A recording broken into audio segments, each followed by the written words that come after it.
muchas gracias que nos acompaña como todas las semanas, Mesa de Diálogo, Canal del Congreso. Hoy ya se dio cuenta, estamos en el patio central de la Cámara de Diputados aquí en San Lázaro y aquí a nuestro ladito lo que fue la primera imprenta de la Cámara de Diputados. Lo que son las cosas, ¿no?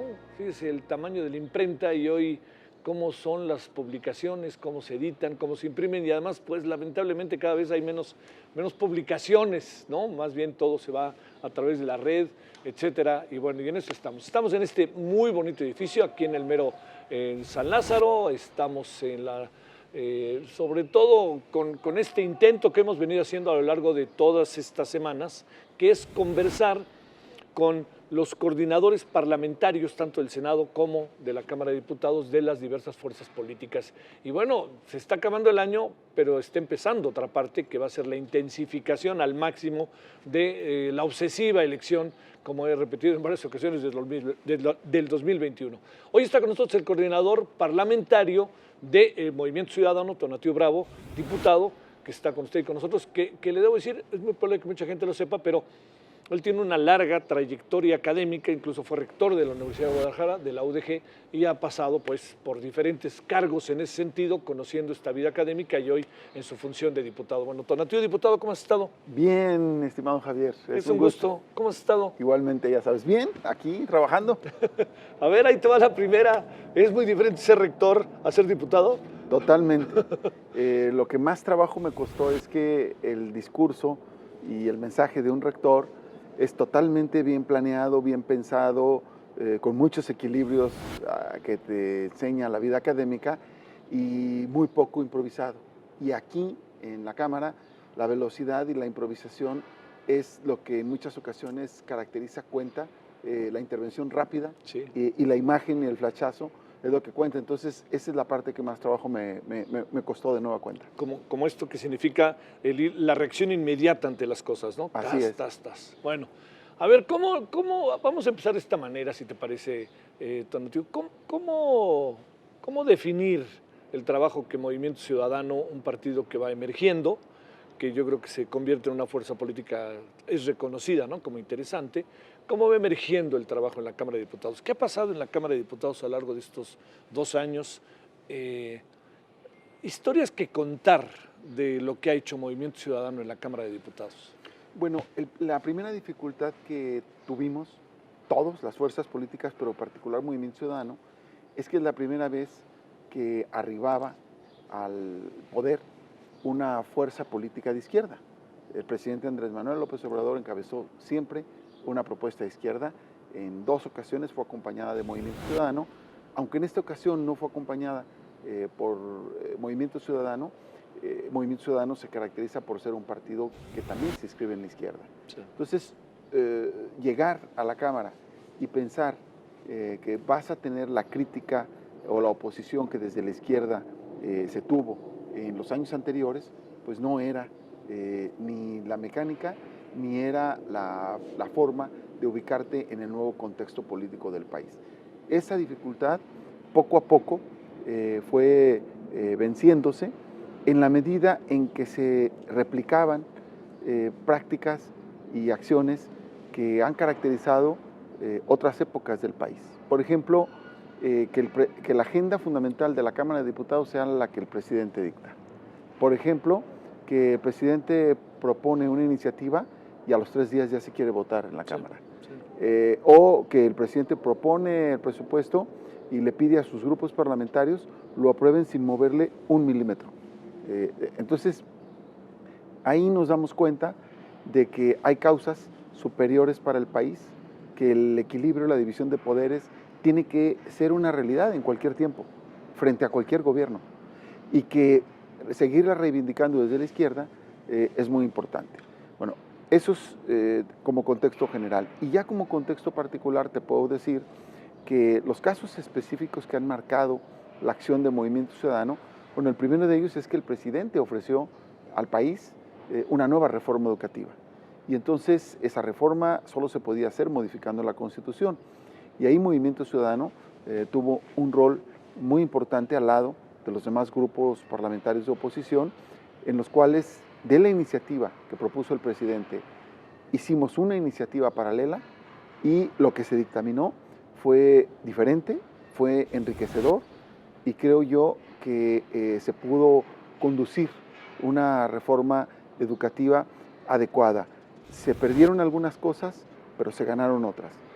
Otro tema fundamental fue el tema de la Guardia Nacional. Sí. El planteamiento que originalmente se hizo a través del grupo parlamentario de Morena dista mucho de ser lo que se aprobó.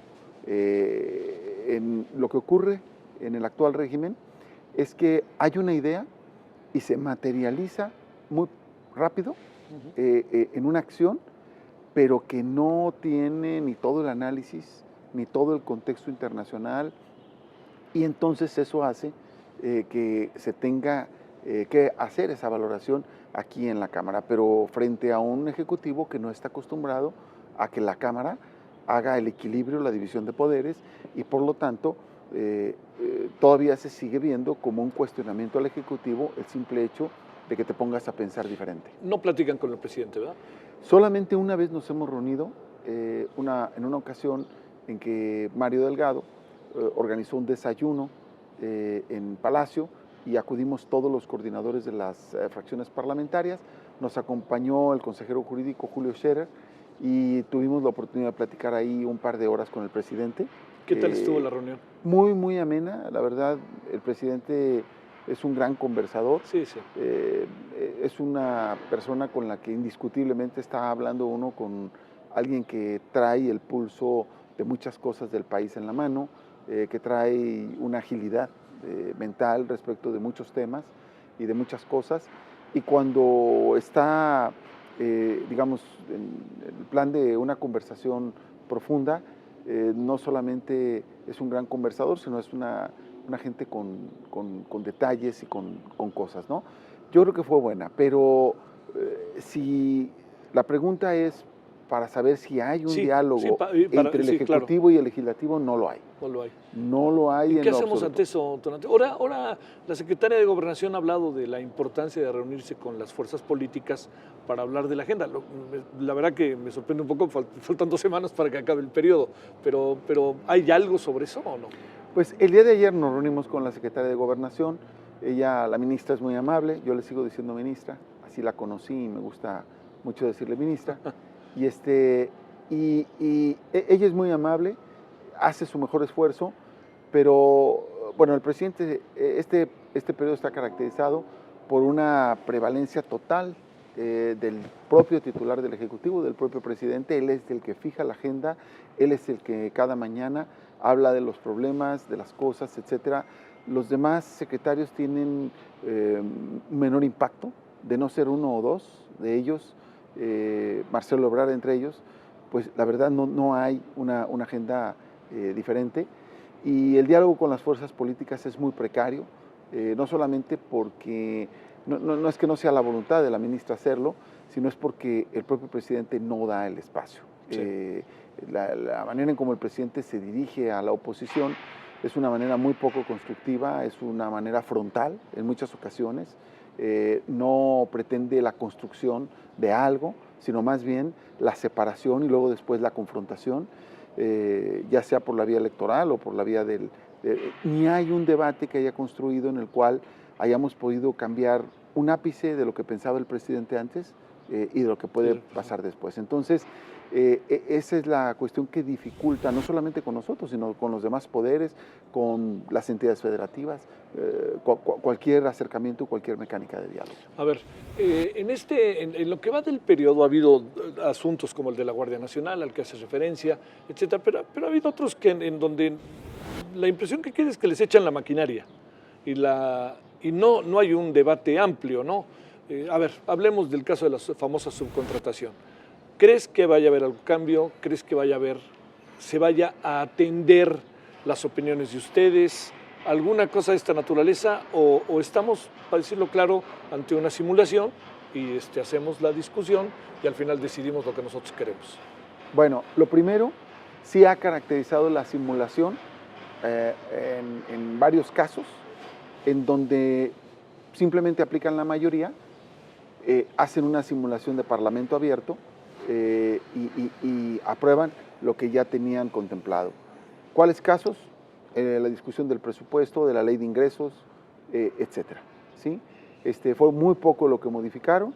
Por fortuna, en la ley de ingresos modificaron algunas cuestiones que perseguían a los contribuyentes y bueno, finalmente avanzamos en eso. En la otra parte, fíjate lo que es la contradicción, Javier. Cuando los gobernadores aliancistas Sí. solicitaron una revisión de la iniciativa del presupuesto, el presidente contestó que él ya no podía hacer nada porque él ya había entregado la iniciativa a la Cámara y por lo tanto ellos deberían de venir aquí a la Cámara. Fíjate cómo ahora él entregó la iniciativa del outsourcing, de la subcontratación, abrimos Parlamento Abierto y en plena discusión aquí del Parlamento Abierto, él abre una mesa paralela con los empresarios allá. En Palacio. O sea, ahí ya tiene otro tratamiento, allá sí se puede, en ese tema sí se puede. Sí, entonces ahí hay una contradicción que hay que señalar. Pero de acuerdo, mi opinión es que como sea, se necesitan consensuar, se necesitan construir las alternativas para el país y se tiene que dar cabida a los sectores involucrados. En buena hora que se escuche al empresariado para esto. Yo sinceramente apuesto que sí se construya, a que sí se escuchen, porque cualquier afectación ahorita al ámbito productivo tiene que preocuparnos en la medida en que lo que estamos haciendo es reactivar la economía y volver a abrir los empleos. Se necesita que el país vuelva a tener crecimiento económico y el empleo es clave para eso.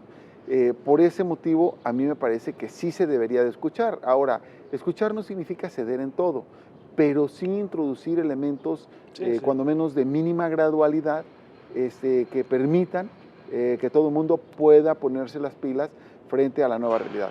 Nada más te pongo un ejemplo, el de la Cámara de Diputados, el de la Ciudad de México o el del propio gobierno federal. Te puedo decir que el gobierno federal tiene al menos 10 dependencias que hacen subcontratación. La primera de ellas, el Banco del Bienestar. La segunda de ellas, Banobras. Y varias secretarías, la propia Secretaría de Hacienda tiene subcontratación, el IMSS. El gobierno de la Ciudad de México tiene mucha subcontratación, nada menos el servicio de limpieza del metro, todo es subcontratación.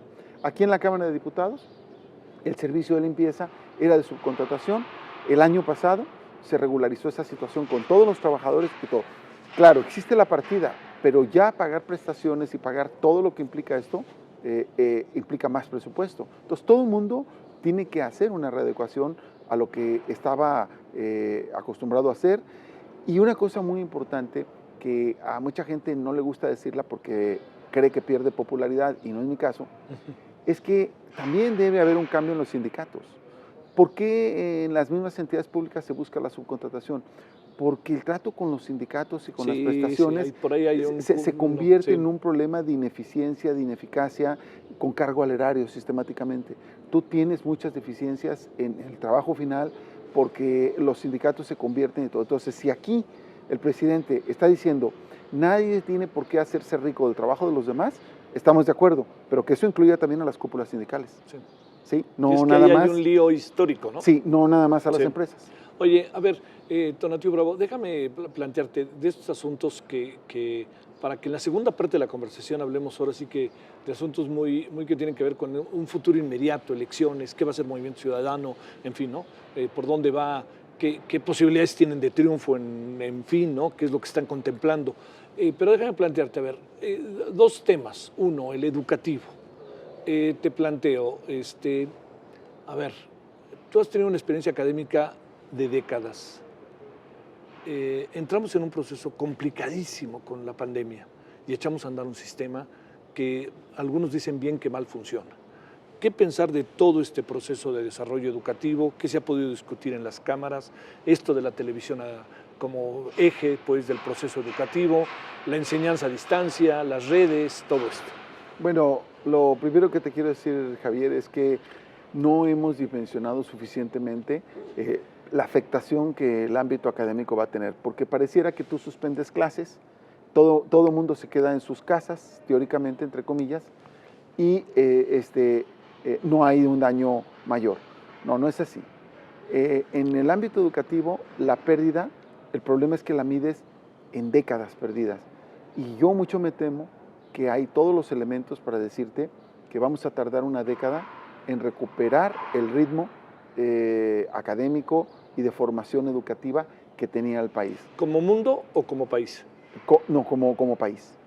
Como mundo probablemente haya regiones y lugares donde pueda hacerse un poquito más rápido, pero a la vez sí pienso que es una gran oportunidad para replantear el sistema educativo. Por ejemplo, Javier, si no entendemos que ahora la base, debemos incorporar a la formación académica todo lo que es teletrabajo, trabajo a distancia y actividades que nos permitan hacer frente a cualquier tipo de emergencia, pues vamos a cometer errores si creemos que esto ocurrió ahora y ya no va a volver a ocurrir pronto. O sea, yo creo que sí necesita cambiarse las bases mismas del sistema educativo. Pero a tu pregunta concreta, si nosotros no cobramos conciencia pronto de que tenemos que tomar medidas muy especiales para recuperar en los años venideros lo que perdimos, podemos incurrir en lo que Guevara Niebla llama la catástrofe silenciosa, Sí. es decir, una pérdida inimaginable de capacidades y de posibilidades para los nuevos jóvenes. Los cambios que se hicieron y de los cuales participaste en el términos de la reforma educativa, de la mal llamada reforma educativa para desaparecerla, ¿te acabaron dejando satisfechos o no? Bueno, en algunas cosas sí, porque se generaron... ¿No había cosas que realmente valían la pena de la otra reforma? Sí, y voy directo al grano, A ver. para que la gente lo entienda con mucha claridad. A ver, el problema fundamental de la educación en nuestro país, uno de esos problemas, es que las relaciones sindicales de los maestros se sobreponen a las decisiones de carácter académico en cada una de las escuelas. Es la parte sindical, llámese el CENTE o la CENTE, o como la quieras llamar, la que decide quién va a los puestos de directores, quién va a los puestos de supervisores. Un maestro va al sindicato a que se le resuelvan todo ese tipo de cuestiones, cuando en realidad, para que el fenómeno académico pueda generar y germinar toda su potencialidad, necesita cuidarse y necesita tener todo su dimensionamiento. Yo no soy antisindicalista. Yo creo que los sindicatos deben defender laboralmente a los maestros, pero no deben de dirigir académicamente hablando, le deben dar dirección a la educación. ¿Se le entregó a los sindicatos la educación? Siempre ha estado. No es que se le haya entregado, es que es un mal que nació desde que se corporativizó la relación con los maestros para que hubiera partidos beneficiarios. Y esto lo inventó el régimen del PRI.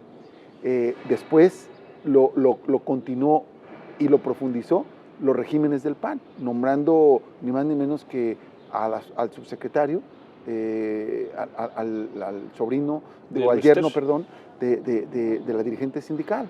Entonces, eso es justamente lo que materializa lo que estoy comentando. Y si tú te vas a los gobiernos de los estados, puedes contar momentos en los que había 14 secretarios de educación que eran del sindicato, o en la totalidad de los casos, los subsecretarios de básica puestos por o arreglados o conveniados con los sindicatos.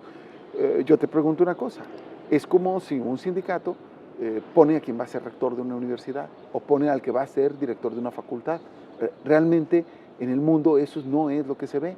Entonces, yo creo que ahorita el gran debate sigue siendo el mismo.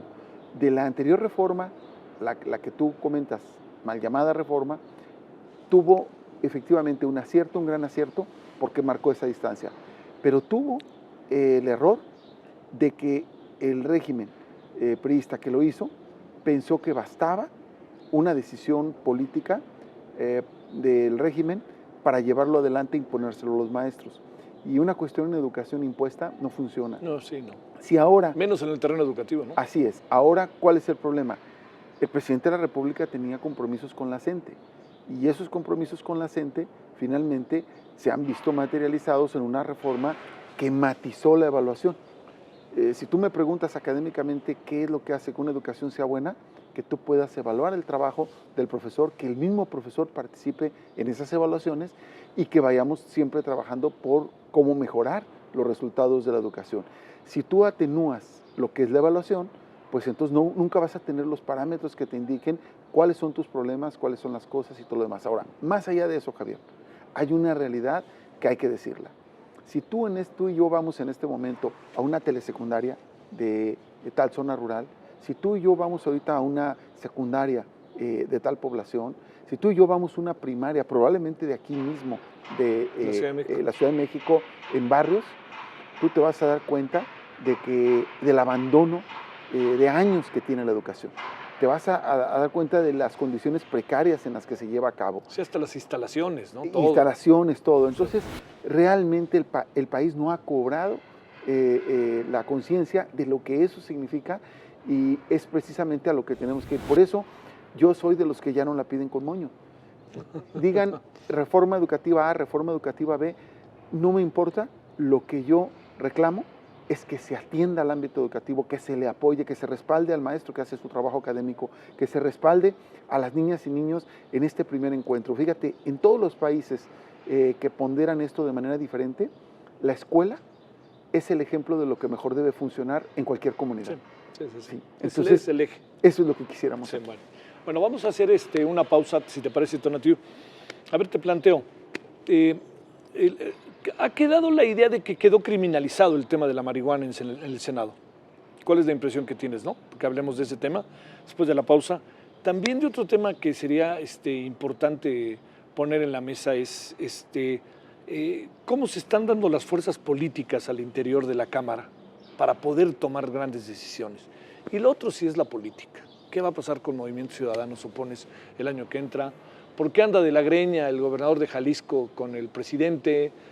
Todos estos temas que yo creo que hay mucha gente que quiere saber y sobre todo las alternativas reales que tienen ustedes como partido para ya proceder, para ya figurar, presumo yo que es su aspiración, como partido grande del país y no como un partido que bajo una coyuntura se logró acomodar como lo ha hecho, ¿no? ¿Sale? Claro que sí, Javier. Entonces vamos a la pausa y regresamos con Tonatiuh Bravo, coordinador parlamentario del Movimiento Ciudadano aquí en la Cámara de Diputados.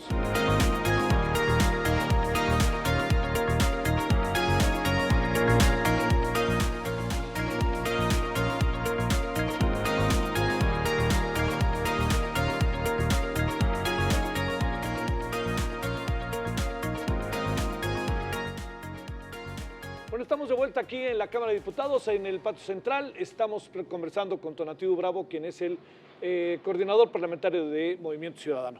A ver, Tonatiuh, ¿se peleó el presidente con Raúl Padilla y con la Feria del Libro o no? ¿O qué pasó? Bueno, yo creo que ahí lo que ha ocurrido es una sensación que en mi opinión es desmesurada. Es decir, el presidente ha alineado a algunos intelectuales como críticos de sus acciones o de su gobierno y por el simple hecho de que estos han sido invitados a la FIL, tradujo que toda la FIL en su conjunto, como si fuera solo eso, es crítica. Y sí, la Feria Internacional del Libro, desde su origen, ha mantenido la crítica como uno de los elementos centrales de su esencia. Eso es el libro, esa es la libertad de expresión, eso es lo que debe caracterizar un encuentro de cultura viva, de debate actualizado, razonado, en donde hay cabida a todos. Pero él solamente puso énfasis en esa parte. Yo creo que el presidente aludió a la FIL después de haber aludido a Jalisco y a su gobernador, y yo lo que creo es que no está bien que sea la primera vez que te dan un premio y que el premio en realidad es para el país, sí, claro. Y sin embargo te regañan por el premio. Yo lo que creo es que el presidente no debe ver así la crítica, debe abrirse, y yo lo invitaría incluso al presidente a que valorara ir a la FIL. Claro que sí, el año que entra. Todos los presidentes de la República van a la FIL. Y de otros países. Y de otros países. Y yo creo que sería bien escuchado, sería respetado el presidente totalmente en una intervención que él tuviese, y también debe comunicarse con el ámbito de la cultura, del mundo intelectual. Él mismo participa del mundo intelectual, tiene varias obras publicadas, varios libros. Yo creo que debiera darle una vuelta a eso. Bueno, a ver, tema marihuana, no llega ya de por sí, hay mayor posibilidad de traer gramaje, pero sigue siendo criminalizado todo, según muchos observadores. ¿Qué van a discutir ustedes? Bueno, lo primero que hay que decirte, Javier, es que creo que se les pasó el mejor momento de discutir este tema. A ver. El mejor momento fue cuando la ministra Olga era senadora y metió una iniciativa para cambiar el tema respondiendo a la determinación de la Corte. Sin embargo, se dejaron pasar prácticamente más de 2 años. ¿En qué afecta ahorita? Que ahorita hay algunas fuerzas políticas, incluido Morena, que sacan el tema porque sus mediciones en las encuestas les dicen que eso sería positivo para que les vaya mejor en el 2021. Y no solamente lo hace Morena, en mi opinión también lo hace el PAN. Es decir, saca encuestas y considera que mantener una posición contraria les da popularidad. Les da popularidad y les fortalece sus nichos electorales. Entonces esto hace que se haga una polaridad y que no emerja el mejor proyecto legislativo o la mejor propuesta. Yo creo que se debe recuperar el espíritu original. Es decir, hay ya en el mundo internacional una convencionalidad respecto al tratamiento de la cannabis. Hay que recuperarlo. Está en la Corte uno de los principios esenciales que tiene que ver con los derechos humanos, con la libertad que una persona tiene en un momento determinado de ser lúdico de la marihuana, y está la parte médica que dice qué posibles efectos te pueden afectar y cuáles no. Entonces yo creo que si se recupera ese espíritu, yo me inclino un poquito más a la propuesta que tenía la ministra, pero me inclino totalmente a los conceptos que virtió la Corte sobre ese tema, sí, para dictaminar, y yo creo que habría que recuperar ese espíritu. ¿Te vas a reelegir? Bueno, eso depende de Movimiento Ciudadano. Si ¿Está en tu interés? Sí, estaría en mi interés continuar la colaboración con Movimiento Ciudadano y con el país, pero yo respetaré la decisión que tome Movimiento Ciudadano. Ha sido muy generoso conmigo, me ha cursado esta invitación y además me ha permitido ser su coordinador, y por supuesto que yo en cualquier espacio que haya oportunidad de colaborar con el país, por supuesto que lo seguiré haciendo. ¿Pensar en una gobernatura no está en tu cabeza o qué? Bueno, tomando en cuenta que Movimiento Ciudadano de alguna otra manera mantiene jerarquía y popularidad en Jalisco, ¿no? Con Enrique Alfaro, a pesar de todo lo que sabemos bien se ha suscitado en la relación pues, con el Ejecutivo Federal y con otras instancias, ¿no? Sí, yo como una persona dedicada al interés público, por supuesto que yo no descarto la posibilidad de intentar ser gobernador del estado en su momento. Faltan 3 años para que eso se dé. Falta, ¿no? Sin embargo, no soy de las personas que subordinaría ese interés al interés de servir en donde toque. No se me ha convertido, ni creo que se me vaya a convertir en una cuestión obsesiva. Yo creo que hay que estar en el momento adecuado y en la circunstancia adecuada. Si eso se da, pues bienvenido, y si no se da, hay que seguirle trabajando. A ver, 3 o 4 temas, a ver si hay respuestas rápidas para que luego entremos a lo que te decía, ¿no? ¿Qué piensas de la desaparición de los fideicomisos? Yo creo que te lo voy a pintar, Javier, sí, de manera práctica. Es como si tú tienes un edificio de 30 departamentos, sí, y te das cuenta de que en 6 hay problemas, ¿sí? Y hay problemas de corrupción, hay problemas de delitos que se cometen ahí, etcétera. Y lo que tú tomas como decisión de política pública, mandas dinamitar todo el edificio. Es exactamente eso. Sí. Los fideicomisos, efectivamente, tenían problemas de corrupción. Algunos de ellos, no todos. Segundo, ¿quiénes eran los responsables de dirigir los fideicomisos? En el 90% son los funcionarios en turno. Si el presidente de la República cambió a los funcionarios, pues lo que debió haber hecho es exigirles a todos que modificaran las políticas, las reglas de operación de los fideicomisos, pero no dinamitarlos todos, porque eso fue lo que se hizo. Ahora, quiero explicarte de manera muy sencilla cuál es la relación que hay entre una cosa y otra. Tardaron 9 o 10 años las organizaciones, fíjate, en un país donde hay 50,000 muertos anualmente, hay muchísimas víctimas. Tardaron 9 años esas víctimas en ganar una ley de atención a víctimas. ¿Ok?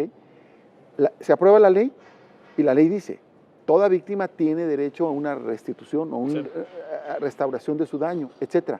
Y entonces esa ley dice, para que eso se aplique y se haga, creo un fideicomiso.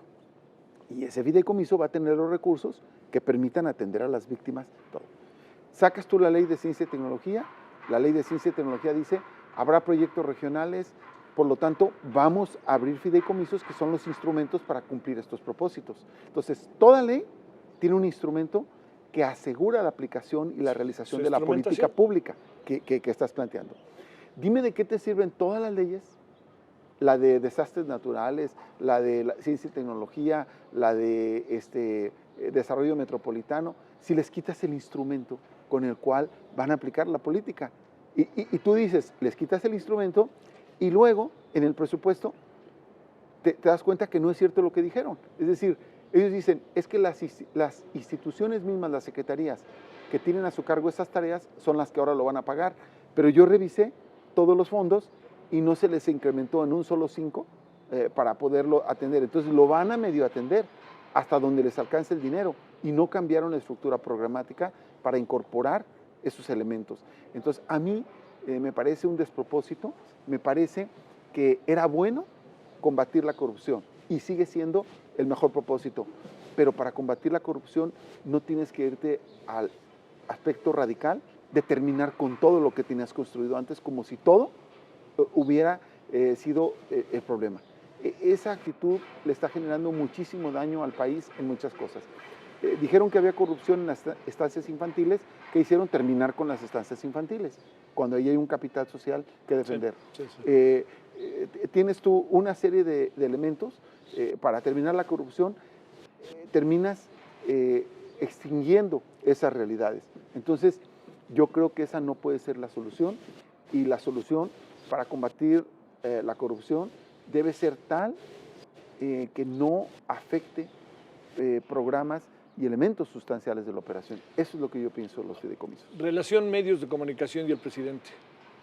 Yo creo que es una relación que en principio recibió aire fresco, las mañaneras, la nueva forma de decirse las cosas de manera abierta, hablar de los temas esenciales de la vieja relación entre el poder y los medios y los periodistas, me parece que fue sano. Sin embargo, ha llegado un momento en el cual esa relación tampoco apunta para bien. Yo creo que se han cometido varios errores en la agencia de noticias del gobierno federal. Notimex. En Notimex hay muy diversos problemas que debieron de haber sido atendidos y que deben de ser atendidos. Yo creo que no puede el presidente volver a repetir algo que ocurrió en el pasado. A ver, Javier, recordémoslo. En el pasado alguien se metía con el presidente y entonces a partir de ese momento el poder lo estigmatizaba y quedaba muy claro quién estaba descalificado, quién no, y tenía una especie de persecución política, ¿sí? Entonces, ahora está ocurriendo lo mismo. Hay periodistas señalados por el presidente que cortaron relación con el presidente por su manera de hacer periodismo o por criticar o cuestionar temas que tienen que ver con el presidente, y entonces se ha generado eso. Yo creo que esa parte no ayuda y yo creo que el presidente debería reconsiderarlo. ¿Qué va a pasar con Movimiento Ciudadano el año que entra? ¿Qué supones que va a pasar? A ver, digamos, es un partido que tiene una imagen nueva, en algún sentido creo que prevalece positiva, ¿no? Lo digo desde fuera, tú lo sabrás mejor, ustedes tendrán mediciones, pero ¿qué puede pasar para convertirse en una fuerza política de peso y que haga contrapesos, ¿no?, en el desarrollo del país? ¿Qué es lo que esperas de las elecciones del 2021, tomando en cuenta la obsesión que también tenemos con ella? Mira, Movimiento Ciudadano está haciendo una apuesta difícil, hay que reconocerlo, pero está haciendo una apuesta importante. ¿Qué es lo que percibe la gente, Javier? Preguntémonos tú y yo, ¿por qué la gente decidió votar por un cambio radical en la pasada elección? Porque había un decaimiento de las estructuras y de los partidos políticos tradicionales. Entonces, Movimiento Ciudadano está aprendiendo de esa lección y Movimiento Ciudadano dice, hoy tenemos que tomar distancia de antiguas formaciones políticas que no le permitieron al país avanzar, y hace la apuesta de decir, hay que presentarnos como una nueva alternativa política. Es una apuesta difícil porque no es nada fácil esto que estamos hablando, y porque no en todos los lugares Movimiento Ciudadano tiene las condiciones para poderlo hacer. Pero es proporcionar a la ciudadanía que quería un cambio y que están no muy satisfechos con lo que el cambio les ha llevado, que tengan una alternativa que siga siendo de izquierda, que siga siendo vinculada al interés ciudadano. Esa es la apuesta del Movimiento Ciudadano en Nuevo León, en Colima, en todos los estados, en Sonora y en muchos otros estados en los que se está contactando a gente que puede encarnar este proyecto, este propósito. ¿Se han pensado en alianzas PRI con PAN, con PRD, con el propio Morena? Yo creo que no debe descartarse una alianza de acuerdo a las condiciones regionales que haya, pero en principio la gran decisión que ha tomado Movimiento Ciudadano es ir solos, presentarse como una alternativa que pueda tener su propia personalidad y no se vea afectada por la imagen que en un momento determinado pueda tener otra. Ahora, hay lugares en los cuales hay liderazgos que pueden encarnar alianzas y que se pueden hacer en torno a la garantía de personas. Entonces yo creo que ese es el caso. Tú pregúntate por qué Andrés Manuel López Obrador aceptó la alianza del PES, que teóricamente era un partido cuya ideología era totalmente contraria o contradictoria a los postulados que había planteado Andrés Manuel.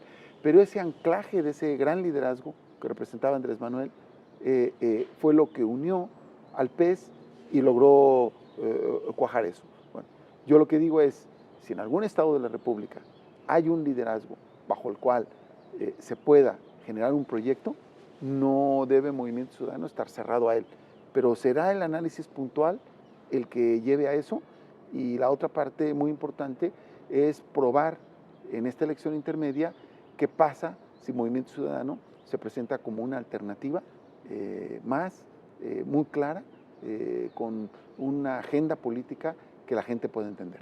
¿Enfrentada a López Obrador o no necesariamente?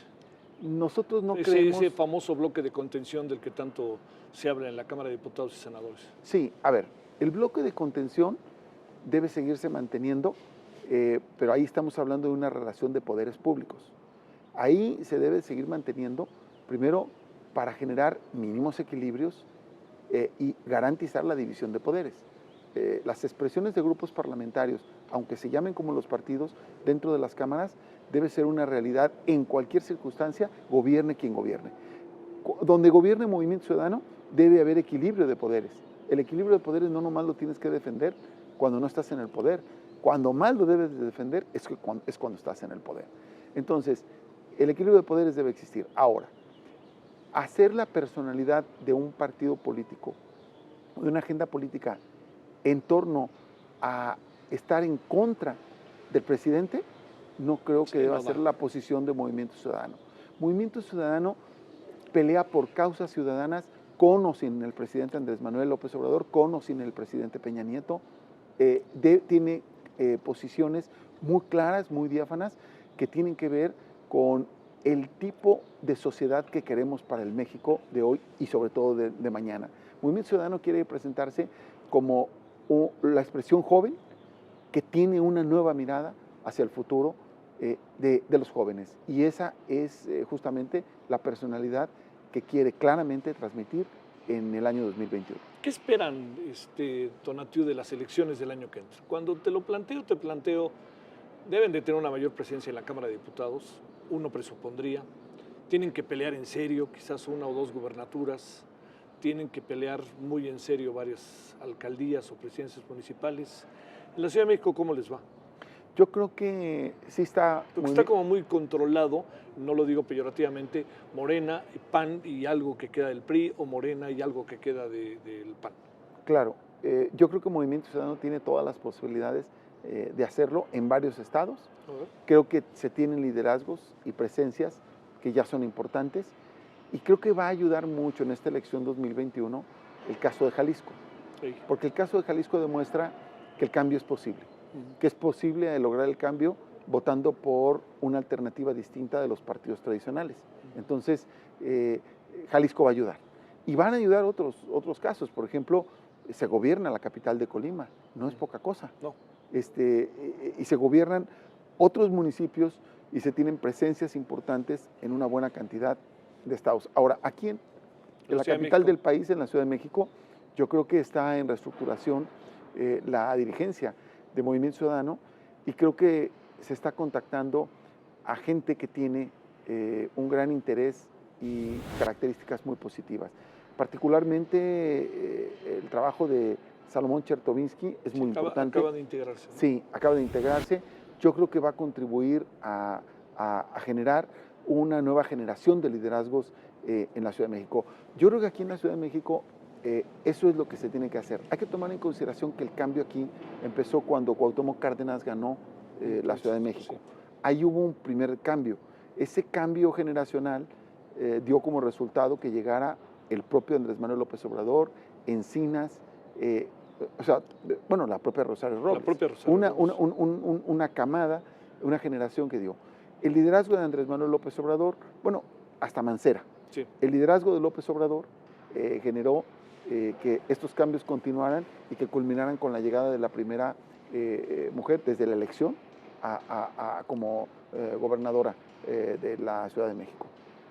Pero ahora ya no ves liderazgos tan claros de esa generación. Sí. Y por eso yo creo que lo que se necesita es un recambio generacional. Es probable que estos partidos hayan agotado sus posibilidades o sus liderazgos frescos y se necesita construir nuevos liderazgos. Creo que en eso está empeñado Movimiento Ciudadano. Bueno, oye, para cerrar, es un poco como ineludible plantearse el tema de lo que fue el pasado sexenio y el escándalo que cotidianamente se va formando en filtraciones, informaciones, esta figura, ¿no?, de testigo colaborador o colaborador, como se le quiera, de oportunidad, como se le quiera designar, pero queda muy claro de lo que hace. A ver, ¿cómo abordar desde la política, desde la oposición, desde partidos, un asunto que de repente concentra la atención de manera muy brutal y al mismo tiempo le sirve al presidente para gobernar, ¿no? Que esa es un poco la impresión que tengo. ¿Qué piensas de personas que tú conociste, Tonatiuh, que hablaron contigo? Vete a saber si no le hablaron a la UDG para la estafa maestra, ¿no? Bueno, vete a saber, ¿no? Sí, yo lo que creo es que tanto peca el que mata a la vaca como el que le agarra la pata. Y aquí lo que está advirtiéndose, porque en un principio se dejó ir contra las universidades todo tipo de calificativos. Sin embargo, ahora lo que estamos viendo es que fue una operación de Estado en el que el último eslabón fueron las universidades. De todas maneras, eso no disculpa la participación de ningún funcionario o rector o directivo de una universidad en eso. Pero el poder corruptor vino del Estado. Sí. Eso es importante señalarlo. Ahora, esa es una variable muy importante, Tonatiuh, ¿eh? Sí. Entonces, ahora, otra cosa también importante, se ha, estigmatizado las universidades por la estafa maestra y no se repara en que la principal parte no fueron las universidades. Hay un eslabón que puso de moda las universidades porque hay una excepción al reglamento de compras en donde dice que cuando una universidad pueda ser un motivo de asignación directa, lo es por parte de una compra o algo, y se aprovechó ese subterfugio legal para involucrar a las universidades. Pero si nos vamos al contexto general, yo no he visto que ningún funcionario de Pemex haya caído por la estafa maestra y hay una cantidad de millones de pesos involucrados en la misma operación de estafa maestra en Pemex. También la hay en Banobras, no he visto que nadie caiga de Banobras por ese hecho. Y hay no menos de unas 5 secretarías del gobierno federal también involucradas. Entonces, no hay que estigmatizar las cosas en una sola funcionaria, en una sola secretaría de Estado. Sí. No hay que estigmatizarla ahí.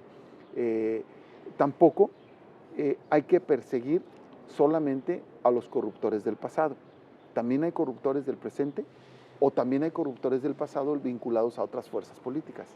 Entonces, creo que hay que hacer una respuesta que realmente sea convincente de que lo que quiere es acabar con la corrupción en el Estado independientemente de dónde venga. De dónde venga. ¿Qué piensas? ¿Cómo te imaginas las elecciones del 2021? De manera sucinta. Yo creo que las elecciones del 2021 deben de dar una representación más plural, más participativa y sobre todo con nuevos proyectos de país. no hay que olvidar una cosa, la fuerza que actualmente dirige Palacio Nacional es una fuerza que acumuló deseos de transformación y de cambio durante al menos 18 años, los últimos 18 años. Enhorabuena, muchos de nosotros queríamos ese cambio, sí. Qué bueno que llegó, pero ahora necesitamos construir los cambios que queremos para las próximas generaciones. Y aunque le llamen a la cuarta T, el primer más signo es que se autollame cuarta T. Ustedes recuerden que cuando Benito Juárez hizo la reforma, pues él nunca creyó ni le dio el carácter de un parteaguas a la historia. Eso ocurrió después, cuando los historiadores y cuando los mexicanos lo entendimos como tal. Cuando Madero hizo un pronunciamiento, no llamó a la Revolución Mexicana. Él no convocó a la Revolución Mexicana, ni tampoco lo hizo Zapata. Zapata convocó a una lucha armada para las tierras. ¿Okay? ¿Cuándo le llamamos Revolución Mexicana y cuándo concebimos que ese fue un cambio, una ruptura histórica que generó una nueva sociedad para el país? Fue mucho tiempo después. Entonces, la cuarta T ahí empieza mal cuando se autonombra como un cambio que va a ser histórico, generacional. No necesitaba hacerlo, el autonombrarse. Hay que hacer los cambios y hay que encabezar un gobierno que puede impulsar esos cambios. Ojalá que lo siga haciendo el presidente de la República, porque para eso recibe los votos. Pero ojalá que esos cambios sigan siendo el fundamento y la simiente de nuevas transformaciones que van a venir en el futuro. Yo lo que digo, Javier, es que durante 18 años estos deseos de cambio pueden haber ya agotado los bríos en la llegada de un nuevo gobierno. Y ahora lo que hay que generar son los nuevos planteamientos. Afortunadamente tenemos una nueva generación de jóvenes que yo veo que están empujando y que traen otras ideas. Y uno de los grandes cambios, Javier, que sin duda hay que entenderlos, es el tema de las mujeres, que no solo es paridad. Sí. El tema de las mujeres es un tema que va a transformar esta sociedad, los cimientos de esta sociedad, y que tiene un grandísimo potencial que todos tenemos que apoyar. El tema de las niñas y de los niños, el tema de los nuevos derechos de generación, yo creo que todo eso va a ser la simiente de un nuevo receptáculo. Evidentemente, nadie nos explicamos por qué lo que acumuló el presidente Andrés Manuel, ahora, por ejemplo, se echa en contra de las energías limpias, cuando las energías limpias es algo que clarísimamente va a ser un derecho de nuevas generaciones, y lo es ya ahora. Entonces, sobre eso tenemos que irnos. Tonatiu, muchas gracias. Estimado Javier, ha sido un gusto poder conversar contigo.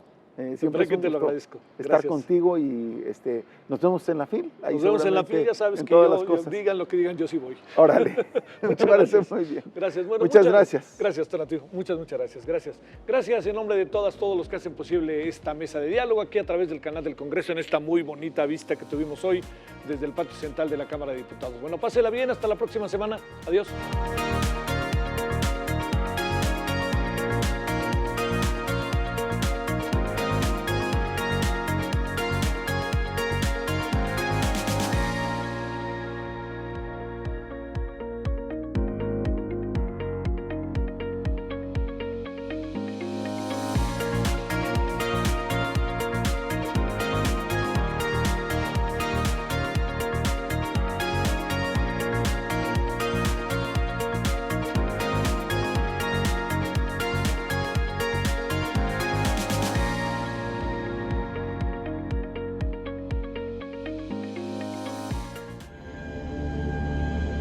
El canal del Congreso presentó